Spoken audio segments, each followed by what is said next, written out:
Салам достор, бүгүнкү өтө турган грамматика ылте. Бул грамматика бул жерде кыргызча мааниси жазылган. Мындай болгон кезде же учурда же маалда бир нерсени кылуу. Ушул сыяктуу мааниде колдонулат. Этишке жана сынатуучу колдонот. Эгерде этиш сөзүнүн аягы үнсүз менен бүтсө, ылте уланат. Эгерде үндүү менен бүтсө, жана эле лтени улайбыз. Мисалды карайбыз. Биринчиси ондоңул мейл хео. Спорт менен мейл күндө машыгасызбы? Анио шигани силте хео. Жок, убакыт болгон кезде машыгам дейт. Убакыт болгон кезде же убакыт болгон учурда же убакыт болгондо машыгам. Мааниси ушундай. Экинчисине карайбыз. Онже кибуни чуайо. Качан маанайың жакшы болот? Ымагыл дырылте кибуни чуайо. Музыка уккан учурда маанайым жакшы болот дейт. Үчүнчүсүн карайбыз. Кы сарамыл онже маннассоё. Ал адамга качан жолуккансыз дейт.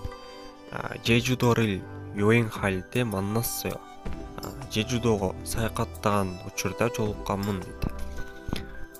Ылте грамматикасы түшүнүктүү эле болду. Эми диалогду карайбыз.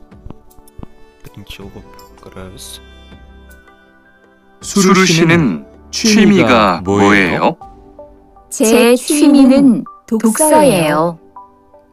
투안 씨는 취미가 뭐예요? 전 낚시를 좋아해요. 그래서 시간이 있을 때 낚시하러 자주 가요. Эми карайбыз. Жерде Туан менен Сурайым. Туан, Сурушинин 취미가 뭐예요? Сурайым, хоббиңиз эмне? 제 취미는 독서예요. Менин хоббим китеп окуу дейт. Туан 씨는 취미가 뭐예요? Туан мырза, хоббиңиз эмне? 전 낚시를 좋아해요. Мен балык кармаганды жакшы көрөм дейт. 그래서 시간 있을 때 낚시하러 자주 가요. Ошондуктан убакыт болгон кезде балык кармаганды тез барам дейт. Эми бүгүнкү слайдга өтөбүз.